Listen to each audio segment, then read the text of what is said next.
शक्ति देता है, हमारे अधिकार, हमारे हक की लड़ाई लड़ने का अधिकार देता है, उसे यह प्रीति तिवारी जी बंद करवाएंगी, ऐसे अधिकारी बंद करवाएंगे।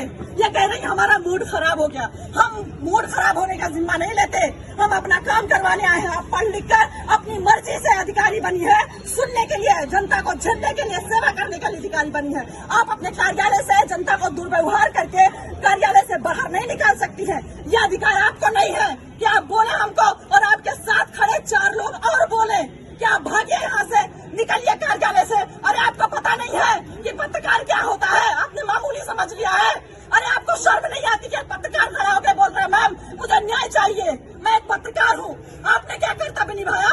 आप योगी जी को नहीं जानती, सरकार आदेश नहीं सुनती है कि पत्रकार जब किसी भी अधिकारी के पास जाए, कार्यालय जाए, प्रशासन के पास जाए, तो वो इज्जत दे, पत्रकार को मान सम्मान के साथ बिठाए और उसे पूरा ब्यौरा दे जिस बारे में जानकारी चाहिए पत्रकार को।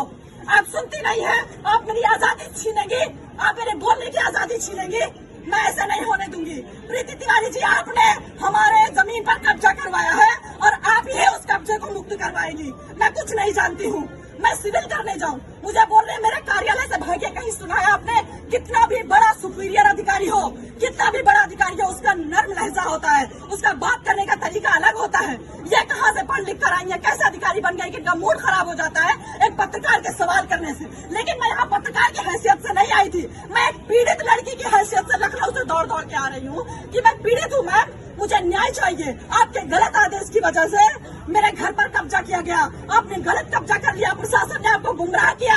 मैं बता रही हूँ, मेरी बात सुनने को तैयार नहीं। आप पहले बाहर जाइए, फिर मैं बात करूंगी। आप पहले बाहर जाइए, मेरा मूड खराब हो रहा है, मुझे गुस्सा आ रहा है, मुझे मेरा गुस्सा शांत करिए और मैं सब साक्ष्य दिखाऊंगी आपको। इनका जितना भी रवैया अंदर किया मेरे साथ, जितना भी यह भूल गई कि मैं पत्रकार बता रही हूँ, लेकिन मैं तुम्हारा कुछ भी कर सकती हूँ, यह भूल गई।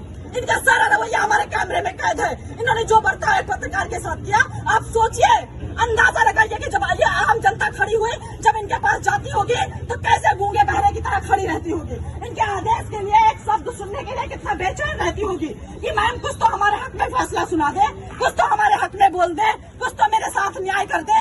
इस उम्मीद से जनता यहाँ पर खड़ी रहती है। और इन्होंने अभी कार्यालय का गेट बंद कर लिया और जब मैं परेशान हो गई, मुझे कार्यालय से बाहर निकाला गया, मुझे धक्का मारा गया, मेरे साथ दुर्व्यवहार किया गया, तब मैंने रिपोर्टिंग शुरू की, तब मैंने अपना कर्तव्य निभाया कि आज नहीं तो कभी नहीं। क्योंकि मैं यहाँ 2-2.5 महीने से चक्कर काट रही हूँ। मेरी बुजुर्ग माँ 2-2.5 महीने से आ रही कि मैम आपकी गलती की वजह से अभी तक कोई हमारे घर में घुस नहीं पाया। एसडीएम के गलत आदेश की वजह से हमारे घर पे लोगों ने कब्जा कर लिया, प्रशासन को भेजकर इन्होंने कब्जा करवा दिया।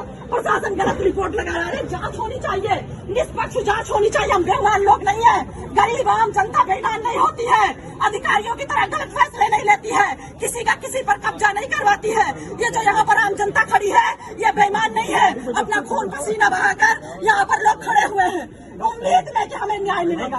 एसडीएम के पास जाएंगे, लोग उम्मीद में रहते कि एसडीएम साहिबा के पास जाएंगे, हम सुनाएंगे अपनी कहानी।